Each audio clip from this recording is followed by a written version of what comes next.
Então, diferença entre ciclo individual, multiciclo e pipeline. Aqui tem uma figura para exemplificar como é que funciona. Eu tenho aqui, né, ciclo individual é que seria utilizado, né, um ciclo de relógio, né? Esse é um ciclo de relógio para a execução de cada instrução. Então, por exemplo, a instrução 1, ela completa a sua execução em um ciclo, mas não necessariamente ela precisa ser executada nesse tamanho de ciclo aqui. Tá? Ela levaria menos tempo. Já a instrução 2, ela requer mais tempo. Então, eu tenho esse ciclo, é o mesmo ciclo ainda de relógio, né? Para completar a segunda instrução, posteriormente a próxima instrução e assim por diante. Então, essa instrução, para executar a instrução 1, eu poderia ter um ciclo de relógio menor, mas não funcionaria esse ciclo para executar a instrução 2. Então, a execução das instruções, elas têm que caber dentro de um ciclo. Multiciclo. Multiciclo é o quê? Quantos ciclos eu utilizo, né? Eu inicio a execução da instrução 1, depois inicio a execução da instrução 2 e assim por diante, mas aqui eu posso ter uma instrução que leva menos ciclos para completar. Então, por exemplo, a instrução 1, ela leva 3 ciclos para completar, a instrução 2 leva 5, a instrução 3 leva 3, a instrução 4 leva 4 ciclos. Tá? E aí eu posso trabalhar com uma frequência de processador maior. Mas vejam aqui que tanto ciclo individual quanto multiciclo, uma instrução é completada, iniciada depois da primeira ter sido finalizada. Já o pipeline, eu tenho várias instruções sendo executadas ao mesmo tempo, mas em diferentes estágios do pipeline. Quais são eles? Estágio de busca, leitura e decodificação, execução, acesso à memória e escrita de registradores. Então, vocês vão ver aqui que a instrução 1, aqui, executada no pipeline, ela completa em 5 ciclos de relógio. A instrução 2 completa em 5 ciclos, e assim por diante. Então, a partir do quinto ciclo, eu tenho um total de 7 instruções aqui. A partir do quinto ciclo, eu começo a completar a completar mais uma instrução, a execução de mais uma instrução, a execução de mais uma instrução. Então, a partir do momento que o meu pipeline está cheio, eu tenho melhor utilização dele, o throughput maior. A cada ciclo, eu estou completando uma instrução, a partir do ciclo 5, né? Então, lembrando, a instrução no pipeline, ela é quebrada, a execução dela é quebrada em estágios, em 5 estágios. Então, para completar a execução da primeira instrução aqui, eu preciso passar por 5 estágios para utilizar. Para completar a execução da instrução 2, eu preciso de 5 estágios, e assim por diante. Mesmo que alguma dessas instruções aqui não utilizem, por exemplo, a ULA, ou não escrevam num registrador, né? Mesmo assim, todas as instruções passam pelos 5 estágios do pipeline. Então, pipeline ele aumenta a performance do processador por aumentar o throughput. Tá? O que é o throughput? É a capacidade de executar instruções. Tá? Então, ele não reduz o tempo de execução de uma instrução individual. Tá? Uma instrução individual, como essa aqui, A1, ou A2, ou A3, elas sempre levam o mesmo tempo para executar. Mas, né, eu consigo executar mais instruções em menos ciclos de relógio. Aqui eu consigo executar menos instruções em mais ciclos de relógio. Tá? Então, aqui eu tenho dados, número de ciclos de relógio, eu consigo executar menos instruções, aqui eu consigo executar mais instruções. Throughput de instruções é uma métrica importante, tá? Visto que programas reais executam bilhões de instruções. Então, uma aplicação aí que a gente vai utilizar no celular ou no computador pessoal tem bilhões de instruções. Então, o processador ele precisa ter capacidade de throughput, tá? Capacidade de executar várias instruções em paralelo. E aqui a gente está falando de um core só, tá? Não de multicore. Bom, conjunto de instruções para pipeline. Então, até mesmo uma simples explicação de pipeline, a gente pode ter um insight no projeto, né, do conjunto de instruções do MIPS para pipeline. Então, todas as instruções do MIPS, elas têm o mesmo tamanho, 32 bits, né, como a gente já estudou no grau 1. Isso facilita a fase de fetch, que é a parte de pegar a instrução da memória. no primeiro estágio, e a fase de decodificação no segundo estágio, porque na decodificação a gente tem um padrão para todas as instruções, a gente tem o opcode, por exemplo, é algo comum a todas as instruções. O MIPS, ele tem poucos formatos de instrução e simetria. Então no segundo estágio, pode começar lendo os registradores da instrução ao mesmo tempo que o hardware está determinando que tipo de instrução foi lida da memória. Então, primeiro estágio, de novo, pegar a instrução da memória. Segundo estágio, decodificação da instrução e leitura dos registradores ao mesmo tempo. Operandos de memória aparecem somente em instruções load e store. Então a gente só tem dois tipos de instruções, né, que permitem acesso à memória, a utilização da memória, que são load e store, carregar algo da memória para dentro de um registrador ou enviar algo de dentro de um registrador para a memória.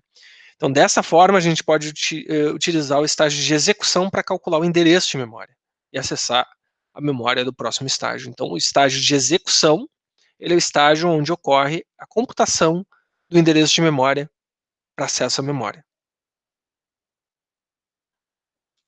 Bom, então, de novo, em 5 estágios, eu completo a execução de uma instrução. Então, sempre começa com busca da instrução da memória, decodificação e leitura de registradores, execução, que seria o estágio da ULA, unidade lógica aritmética, acesso à memória e write back, que seria escrever no registrador. Então, LW, o que ela faz? Ela lê conteúdo de uma posição de memória e salva num registrador. Em que estágio ocorre a escrita no registrador? No último estágio, no estágio 5 do pipeline, que é o write back. Então aqui tem um diagrama, né, para representar o pipeline do MIPS. Então, eu tenho essa representação gráfica e eu vou utilizar alguns símbolos, tá? E algumas nomenclaturas aqui. Tá? Então eu tenho aqui os estágios como o IF, que é fetch da instrução, ID, que é a decodificação e leitura de registradores, então é um outro estágio do pipeline. EX é estágio de execução, que corresponde à ULA. MEM, estágio de acesso à memória. E write back, estágio de escrita de volta, escrita num registrador, né?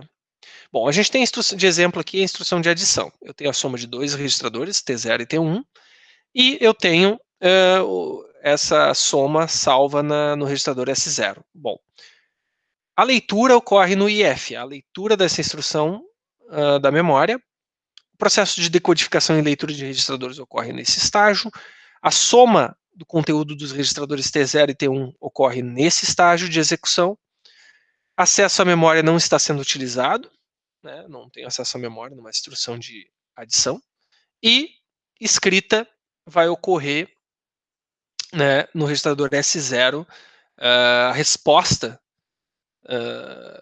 do cálculo da ULA, da soma dos dois valores, né, dos conteúdos dos registradores T0 e T1, vai ser armazenado no registrador de destino, que é o S0, neste estágio aqui. Então eu tenho todos os estágios do MIPS aqui representados. Bom, por que utilizar o pipeline? Para aumentar a performance, como eu falei antes, o throughput, capacidade de executar, né, mais instruções num determinado tempo. Bom, como eu falei antes, né, então, quando o pipeline está cheio, uma instrução é completada, né, a cada ciclo. Tá? Então, aqui, ó, a partir deste ciclo aqui, a cada ciclo seguinte eu vou completando mais uma instrução, e aqui estão as instruções que começaram a ser executadas. Então, instrução 0 começou nesse ciclo. Então, nesse ciclo eu tenho busca da instrução na memória. No ciclo seguinte, leitura de registradores e decodificação. No ciclo seguinte, execução. No ciclo seguinte, acesso à memória. No ciclo seguinte, write back. O mesmo vale para a segunda instrução. A segunda instrução começa a executar no ciclo seguinte. A terceira instrução começa a executar no terceiro ciclo. A quarta instrução começa a executar no quarto ciclo, e assim por diante.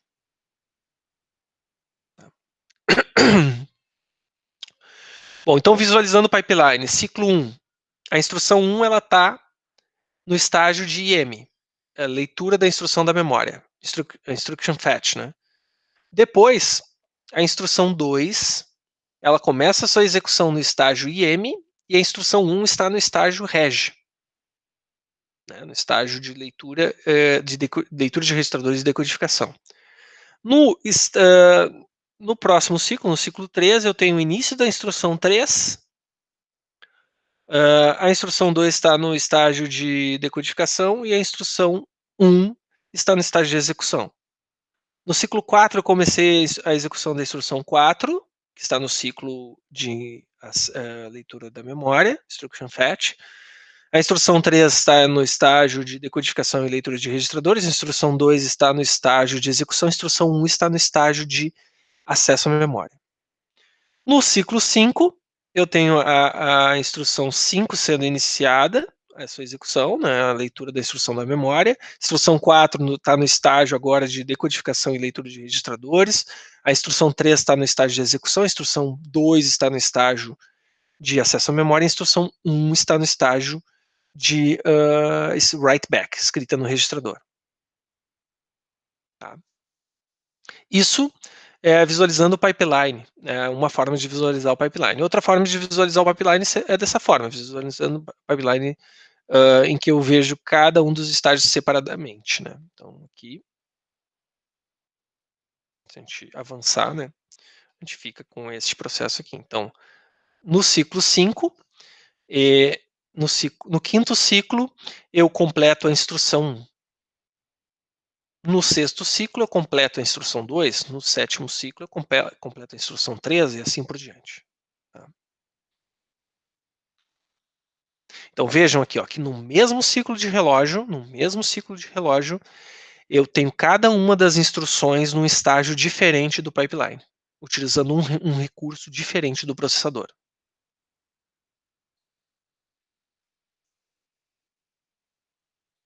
Bom, mas nem tudo são flores, né? Eu tenho os chamados hazards em pipeline. O que são os hazards em pipeline? São conflitos que eu posso vir a ter em um pipeline. Tá? Então, hazard é conflito. Então, são situações no pipeline em que a próxima instrução não pode ser executada no próximo ciclo de relógio. Tá?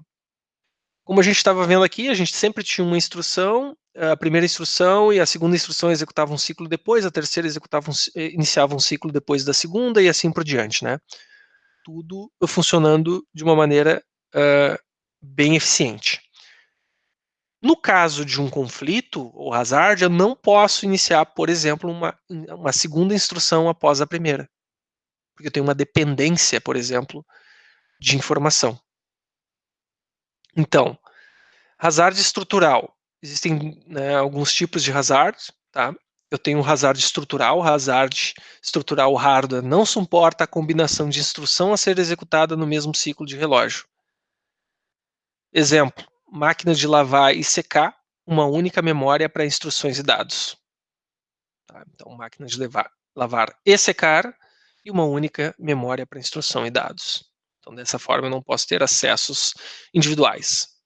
E hazard de dados, né? Conflito de dados também. Ele é quando uma instrução não pode ser executada no ciclo de relógio desejado porque o dado que ela necessita não está pronto.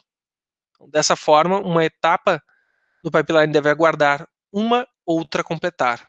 E a instrução de adição não escreve seu resultado até o quinto estágio. Dessa forma, teríamos que perder 3 ciclos de relógio no pipeline. Então vejam aqui, ó, nesse exemplo. Eu tenho a instrução adição.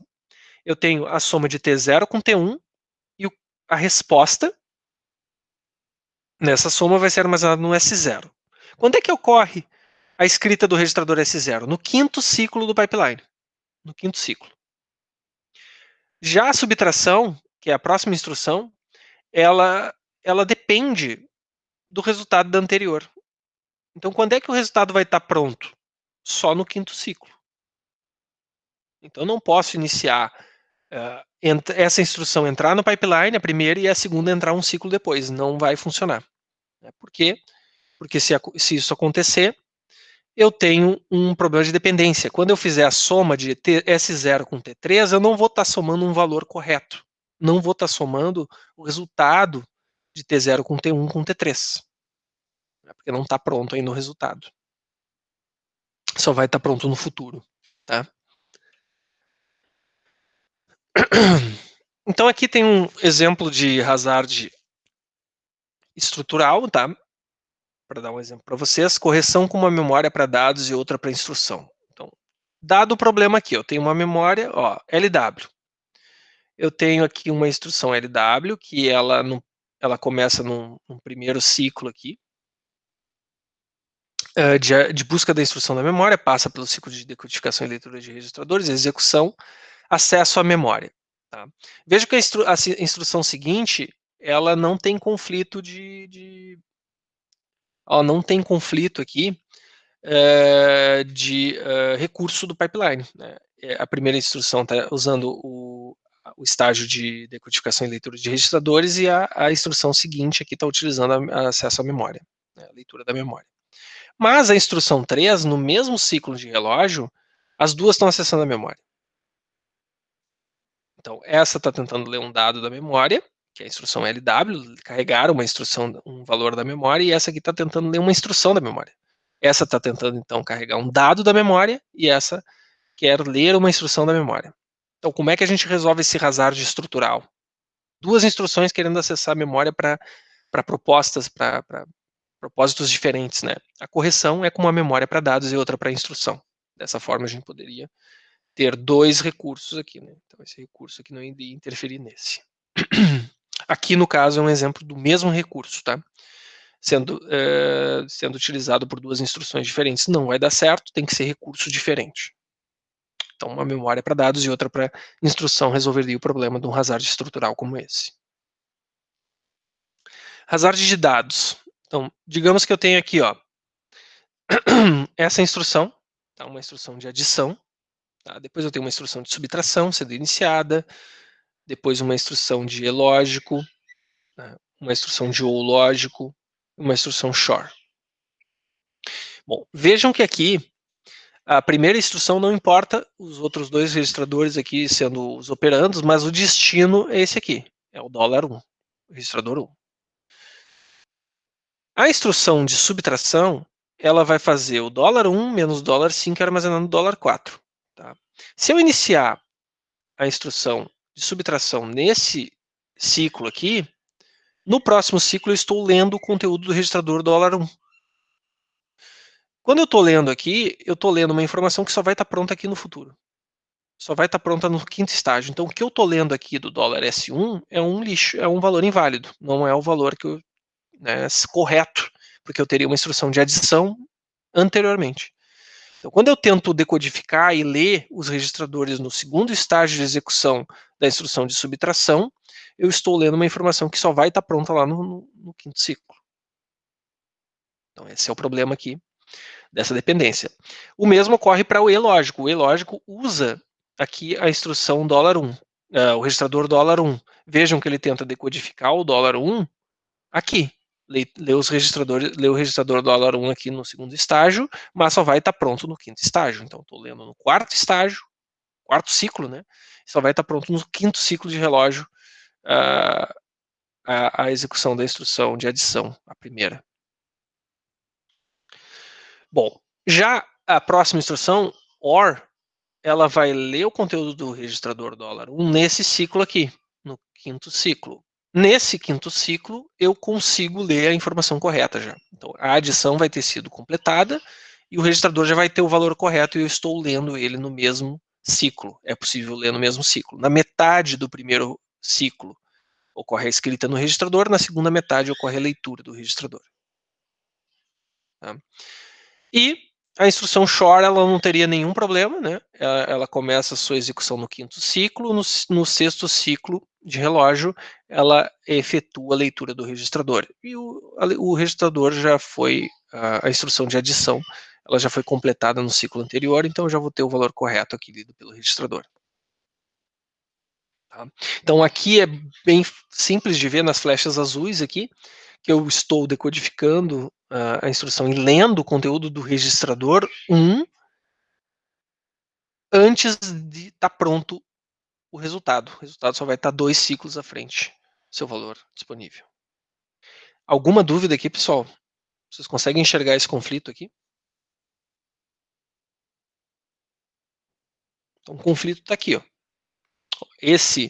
Essa instrução sub depende da instrução anterior, que é a adição. Por quê? Porque o conteúdo do registrador $1 é utilizado como operando da subtração. Então, quando eu leio no segundo, no terceiro ciclo de relógio, quando eu estou lendo aqui, a informação só vai estar pronta no quinto ciclo. Então, eu estou lendo antes, estou lendo um valor inválido para jogar na entrada da unidade lógica aritmética, né, no próximo ciclo. Sem dúvidas? Então tá. Bom, o load, uma instrução load pode causar hazard de dados também, tá? Conflito de dados. Aqui eu tenho uma instrução do tipo R gerando conflito de dados, né? Para as duas instruções aqui, sub e end. Aqui eu tenho um load word também gerando um conflito, né? Por quê? Porque load word, eu vou ler o conteúdo da memória para dentro do registrador $1. Só que eu estou utilizando o $1 como operando na subtração e no E lógico aqui. Então, se eu for verificar aqui, no terceiro ciclo, quando eu estou lendo os registradores aqui nesse estágio para subtração, o valor só vai estar pronto no futuro, no quinto ciclo. O mesmo vale para essa instrução end. Né? Quando eu leio o conteúdo do registrador $1 e $7, o $1 só vai estar pronto no quinto ciclo, eu estou lendo no quarto. O OR, né, vai estar, né, a instrução OR, já vai estar pronto o valor lido da memória escrito no registrador. Então, na primeira metade do ciclo vai ser escrito o valor no registrador, na segunda metade do mesmo ciclo vai ser lido o conteúdo do registrador para a instrução OR. E a instrução SHOR não vai ter nenhum problema. Tá? A instrução SHOR, no sexto ciclo, eu estou lendo uma informação que já foi gravada no registrador no quinto ciclo. Tá? Então, load pode causar hazard de dados também. Então, tudo depende de quando a informação vai estar pronta, tá? Para ser lida. Bom, então, o que fazer nessas situações? Como é que a gente corrige hazards, né, ou conflitos? A gente coloca bolhas no pipeline. A gente chama de stalls, né, bolhas no pipeline. Então, o que significa uma bolha? A espera. Espera. Quando a gente coloca uma bolha no pipeline, essa bolha ela vai ser ela vai passar por cada um dos estágios, tá? E vai atrasar, na realidade, o início de uma próxima instrução. Então, eu injeto duas bolhas no pipeline, aqui, e essa bolha vai passar por cada um dos estágios nos ciclos, né? Então, foi injetada esta bolha, e a subtração ela vai começar a ser executada nesse ciclo aqui, no quarto ciclo. Então, no quarto ciclo, eu tenho busca da instrução na memória e a decodificação dos registradores ocorre no quinto ciclo, quando a informação já está pronta. Então, na primeira metade do ciclo, a adição, da adição é escrito o registrador $1. Na segunda metade do mesmo ciclo, eu tenho a leitura dos registradores para a subtração. Então, leu o $1 de forma correta. Então, aqui eu resolvi o conflito através da injeção de duas bolhas no pipeline. Então, bolha, ela não faz nada, ou seja, subutiliza o pipeline durante esses ciclos aqui. Tá? Então, no ciclo, a instrução sub, ao invés dela iniciar sua execução no segundo ciclo, ela inicia sua execução no quarto ciclo. Dúvidas, pessoal? Alguma dúvida aqui? Como é que foi resolvido esse pipeline? Esse problema, né, de conflito no pipeline?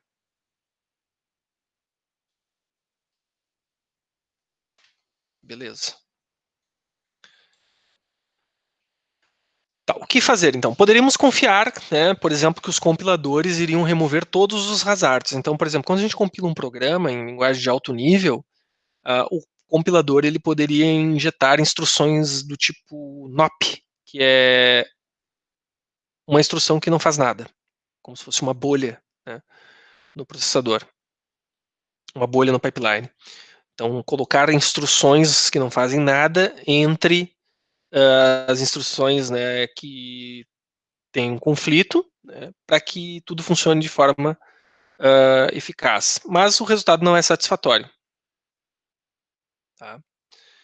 Então, acontece de forma frequente, deveríamos esperar o compilador nos livrar deste dilema. Tá? Então, isso aí foi uma decisão, né, em termos de o que o hardware poderia fazer para auxiliar nesse processo. Tá? Então, nos leva a uma segunda questão, que o hardware poderia fornecer. Tá? Então, o hardware ele poderia, né, por exemplo, assim que a ULA criasse a soma da instrução adição, por exemplo, assim que a ULA somasse os dois valores, a gente poderia alimentar ela como a entrada da subtração.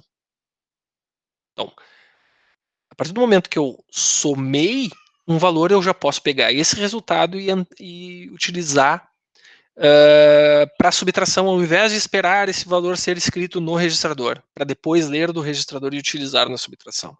Então, eu já poderia pegar o resultado direto da unidade de lógica aritmética e jogar como entrada para a ULA para fazer a subtração. Então, para isso, precisamos de um hardware extra para recuperar os dados desaparecidos. Tá? Então, esse processo, né, é denominado de forwarding ou bypassing. Tá? Então, aqui está um exemplo. Então, digamos que eu tenho aqui, ó, conexão forward, tá, para o valor S0, depois do estágio de execução da instrução de adição, como entrada para o estágio de execução da instrução subtração. Não prevê todas as estagnações de pipelines, tals, tá? E se for um load. Então, aqui a ideia qual é? Ó, eu tenho aqui a instrução de adição, e eu não poderia, né, iniciar essa instrução de subtração no ciclo seguinte. Por quê? Porque eu tenho uma dependência de dados. Ó. A adição ela precisa estar pronta para usar o S0 aqui como operando para subtração. Mas o que aconteceu aqui? Ó? Eu iniciei a execução da instrução adição. No ciclo seguinte, a adição está no processo de leitura e decodificação. Né? Nesse mesmo ciclo, eu busquei a instrução subtração da memória. No ciclo seguinte, eu tenho a execução, ou seja, eu tenho a soma de T0 com T1 e jogando na saída da ULA esse resultado. Na instrução de no estágio de decodificação da instrução de subtração, ao invés de utilizar o valor lido do banco de registradores, eu pego o valor da saída da ULA e jogo na entrada da ULA no próximo estágio. Então, no próximo estágio da subtração, que seria a execução, eu não pego o valor lido do banco de registradores, mas pego o valor que foi a saída da ULA no estágio anterior, no ciclo anterior, melhor dizendo. Então, no ciclo anterior, eu tive a soma de T0 com T1. Guardei esse valor e utilizo ele no próximo ciclo como entrada para a minha ULA. E aí, eu não preciso esperar até o quinto ciclo para ter um valor. Eu não preciso atrasar o início da execução da subtração, da instrução de subtração, para ter um resultado correto no final da execução. Então, esse bypass aqui, ou seja, no ciclo anterior, eu tive a ULA produzindo a soma de T0 com T1, eu guardei esse valor, e no ciclo seguinte, utilizei esse valor na entrada da ULA, ao invés de pegar o valor lido da leitura do registrador S0, que estaria incorreto nesse ciclo aqui. Ficou claro aqui como é que funciona o processo de bypass, ou de forward? Então, esse hardware extra, ele vai garantir que eu vou pegar e guardar, né, o resultado da operação da ULA do estágio do ciclo anterior e vou utilizar no próximo ciclo para a instrução seguinte. Dessa forma, então, eu tenho a soma de T0 com T1, que seria o conteúdo do S0 lá no quinto estágio. Já coloco na entrada da ULA para efetuar a subtração de S0 com T3. Tá?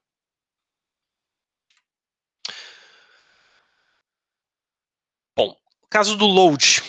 Tá? Então, o load ele gera um outro problema também, né? Como a gente viu antes, né? Eu precisaria de duas bolhas para resolver. E aqui, com a utilização de um outro forward no hardware, tá? Eu posso somente injetar uma bolha. Então, eu vou ter um ciclo de atraso para a instrução de subtração. Então, aqui, ó, o dado desejado só estará disponível após o quarto estágio. Então, o quarto estágio vai estar aqui. Então, quando eu faço a leitura de uma informação da memória, só aqui que vai estar disponível o valor, só nesse estágio aqui. quando eu leio da memória o valor, é um load, né? E a instrução de subtração está utilizando o S0 como um dos operandos. Então, eu preciso injetar uma bolha aqui. A instrução sub vai iniciar, então, no terceiro ciclo. No quarto ciclo, ela vai ler uma informação do S0 que não vai estar correta. E no quinto ciclo, ela vai pegar a saída da leitura da memória no ciclo anterior e vai jogar na entrada da ULA.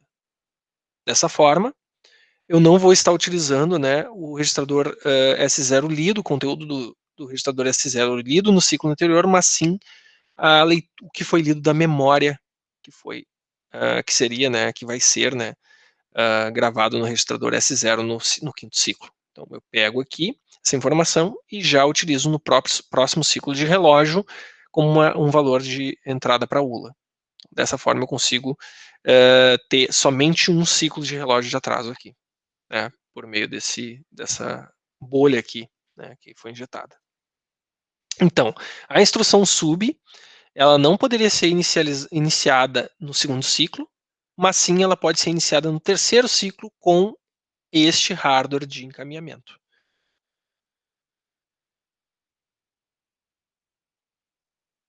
Tá? Então, essa é a forma de como pode ser feito. Então, eu tenho dois tipos de encaminhamento que a gente viu: um encaminhamento de ULA para ULA, e aqui eu tenho encaminhamento de memória para ULA. Tá? Alguém tem alguma dúvida aqui?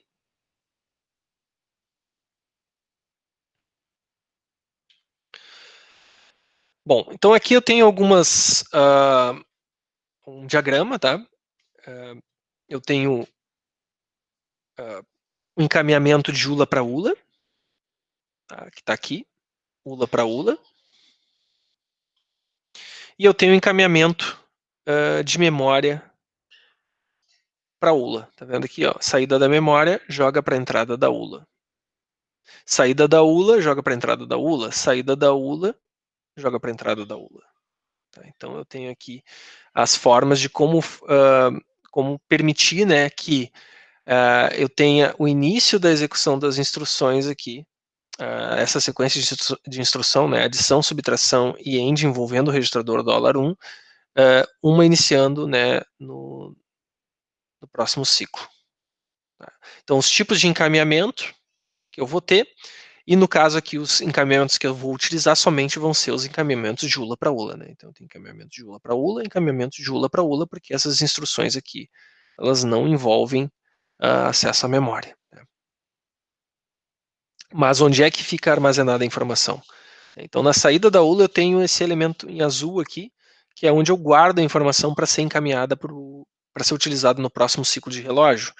E na saída da memória aqui, eu tenho a informação, né, que é utilizada para ser jogada na entrada da ULA no próximo ciclo.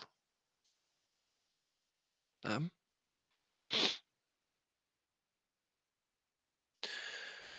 Bom, exemplo, né, uma outra forma de eliminar um pipeline, um conflito de dados é o reordenamento para evitar a bolha. Tá? Então, uma forma é injetar bolhas no pipeline, outra forma é reordenar as instruções de forma que eu não tenha um conflito. Então, digamos que eu tenho esse código aqui em C, né, que foi escrito em assembly, que está aqui, né, e aqui eu posso ter alguns conflitos, tá? Então, aqui eu tenho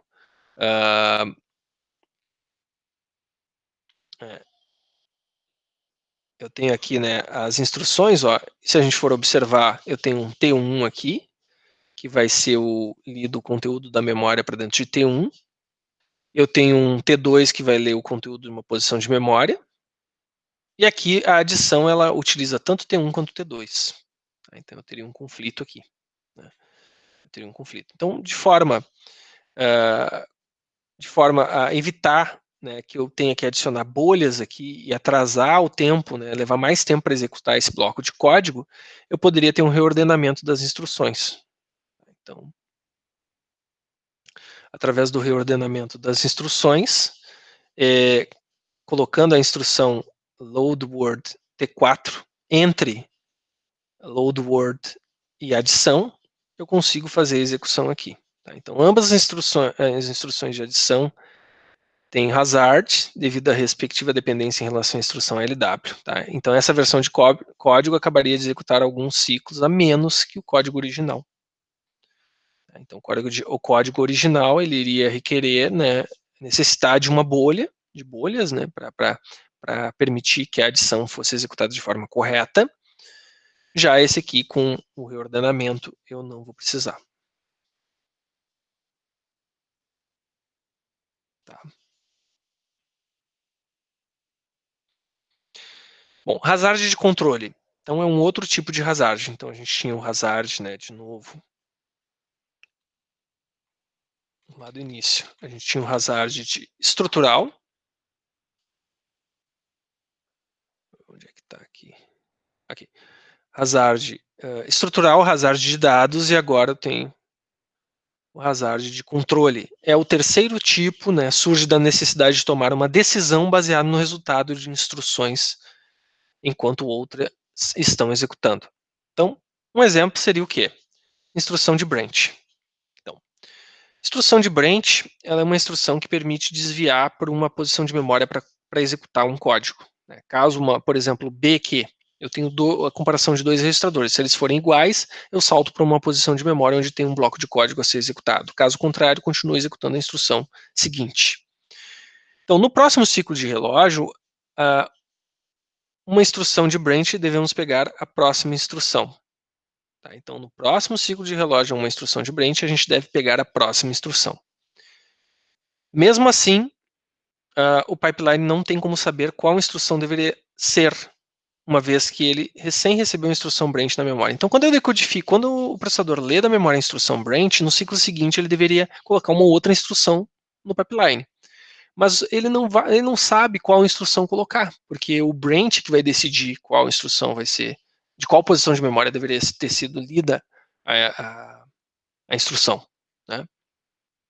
Então, o pipeline não tem como saber qual instrução deveria ser. Tá? Solução possível: botar uma bolha imediatamente após um branch, até saber o endereço de qual instrução pegar da memória. Então, essa é uma forma de resolver o problema. Então, eu coloco bolha até saber qual é o endereço que eu tenho que ler, né, que vai ser determinado pela instrução do branch. Então, aqui tem um exemplo.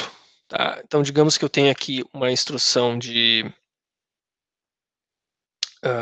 eu tenho aqui um hardware, é colocado um hardware extra para testar registradores, calcular endereço e atualizar o valor do PC no segundo estágio. Então, digamos que no segundo estágio eu tenho esse hardware que faz isso. Tá? Então, eu tenho o início da instrução de adição, depois o início da instrução de branch. A instrução de branch ela tem que ter uma decisão. Ela vai tomar a decisão de qual instrução a ser lida da memória. Né? Então, é injetada uma bolha e a instrução OR poderia começar a ser executada. Tá? Então, no segundo estágio da instrução B, que é neste estágio aqui de busca e decodificação, de leitura de registradores e decodificação, na parte de decodificação eu tenho um hardware para calcular o endereço e atualizar o valor do PC. Tá? Dessa forma, atualizo o valor do PC e já leio no ciclo seguinte, nesse ciclo aqui, eu já leio a instrução correta. Tá? Ficou claro aí para vocês, pessoal? Então, eu tenho um hardware no segundo estágio do pipeline que vai me permitir testar se esses dois registradores são iguais, por exemplo, o conteúdo do 1 e o conteúdo do 2, e já determinar, né, baseado no teste, se eu vou executar a próxima instrução, ou se eu, PC mais 4, ou se eu vou executar, se eu vou ir para o endereço de memória relativo, né, a esse offset aqui. Tá? Essa decisão ela é tomada no segundo estágio, pelo hardware, e aí no próximo ciclo eu consigo carregar já a instrução correta. Então, essa é uma forma de fazer. Outra solução. Então, se a gente não puder resolver o branch no segundo estágio, tá, a gente deve prever. Essa opção não reduz, né, a velocidade do pipeline quando você está correto. Então, por exemplo, se eu assumir que todo branch vai dar verdadeiro teste, né, se eu tiver certo na maioria das vezes, eu não vou perder velocidade. Se eu tiver errado, eu vou pagar o preço. vou ter que desfazer o que eu fiz e vou ter que, né, fazer o que eu deveria ter feito. Tá? Então, quando a gente está errado, é necessário refazer o load, né, carregar a instrução correta. Então, devemos então predizer o tratamento de branches. Podemos assumir que os branches não serão assumidos, é uma forma. Então, todo branch, instrução de branch, a gente vai assumir que é falso. Ou seja, a gente vai executar a próxima instrução. Então, quando a gente está certo, o pipeline procede a toda velocidade, né, e o pipeline para, né, somente quando um branch é assumido, ou seja, tem um problema somente quando o branch é assumido. Então, aqui tem exemplo, né? Aqui eu tenho, então, a instrução de adição, né, aqui. Essa instrução é seguida pela instrução de BQ, e eu estou assumindo que esse branch não vai ser assumido, ou seja, não vai dar verdadeiro teste, e já carrego a próxima instrução. Tá? A outra possibilidade é, como eu falei antes, né, eu tenho aqui o branch, né, eu vou ter então uma bolha injetada no pipeline e a instrução correta sendo carregada. Caso esteja certo, eu vou a toda velocidade, caso esteja errado, eu vou ter que desfazer o que eu tinha feito, né? A instrução LW ela vai ter que ser transformada numa bolha, e eu vou carregar a instrução, né, relativa ao offset 40, que é uma outra instrução e não o LW. Então, isso só pode ser feito quando, né, eu conseguir determinar se eu teria o branch ou não. Tá? Se eu teria o branch ou não, e eu determino, né, em ciclos seguintes. Tá? Então aqui eu ganho velocidade, ó, carreguei o BQ, já carrego a próxima instrução. Se eu tiver certo, ganhei em velocidade. Se eu tiver errado, eu vou ter que desfazer o que eu fiz e vou ter que carregar a instrução correta. Tá?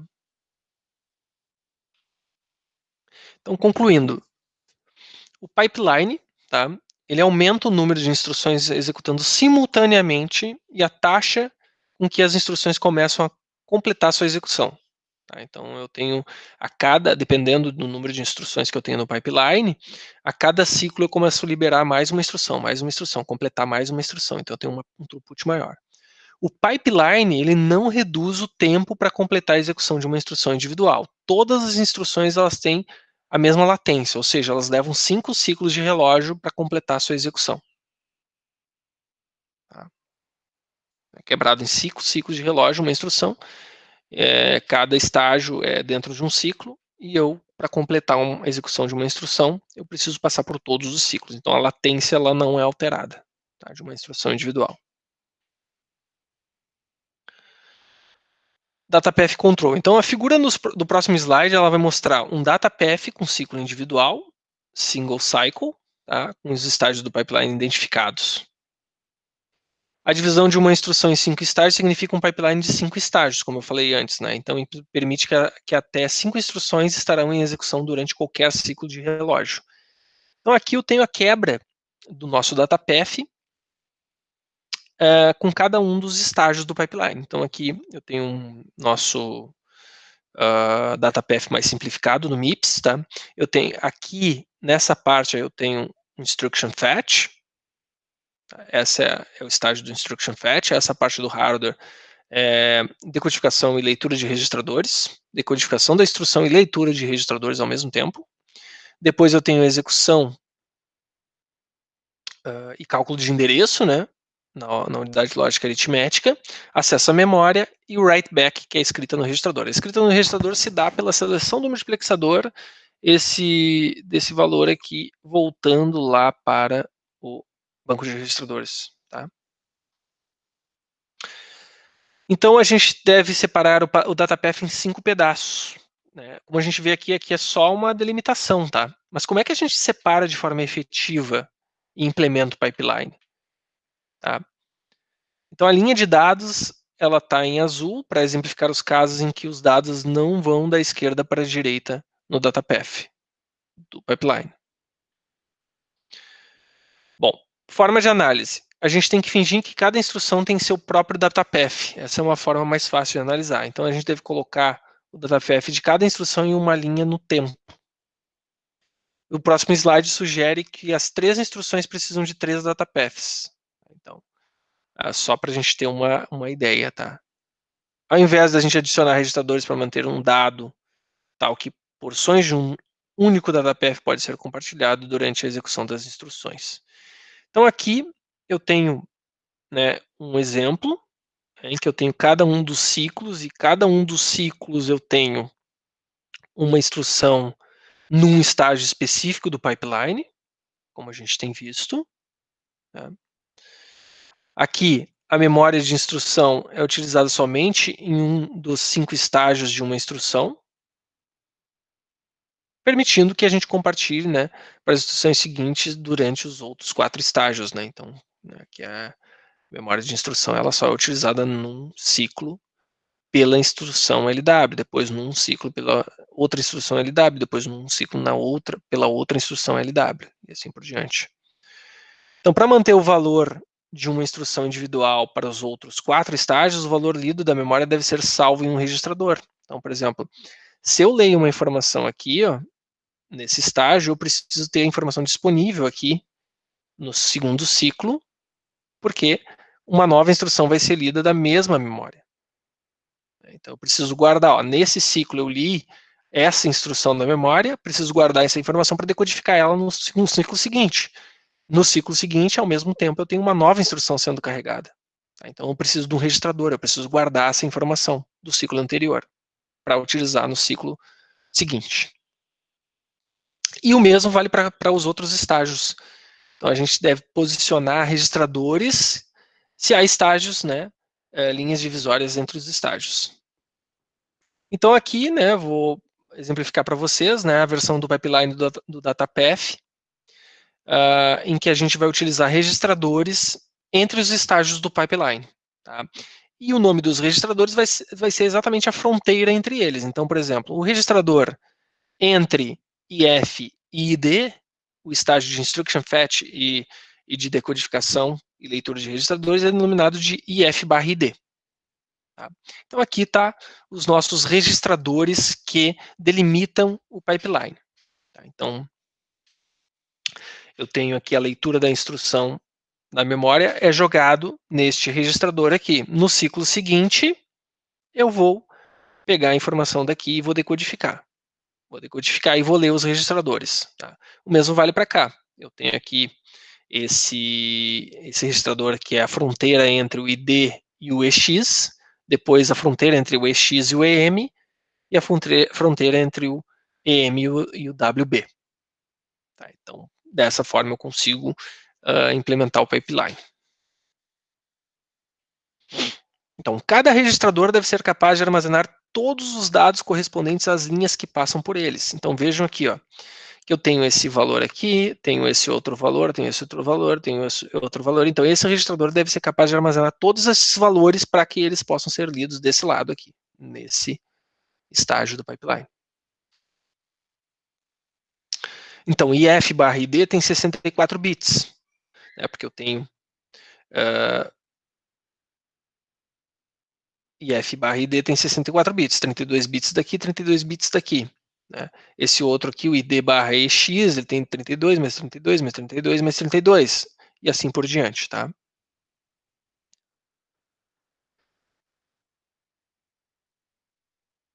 Como funciona o pipeline? Tá? Então, como funciona o pipeline, a gente vai estudar na próxima aula. Aqui é só para mostrar para vocês, né, como é que era a delimitação, e aí a gente vai ver como funciona propriamente dito para todas as instruções que a gente tem estudado. Tá, pessoal? Então, esse é o conteúdo da aula de hoje. Dei uma olhada no trabalho, tentei fazer o máximo possível para entregar até hoje. Tá? E na aula que vem a gente continua o estudo.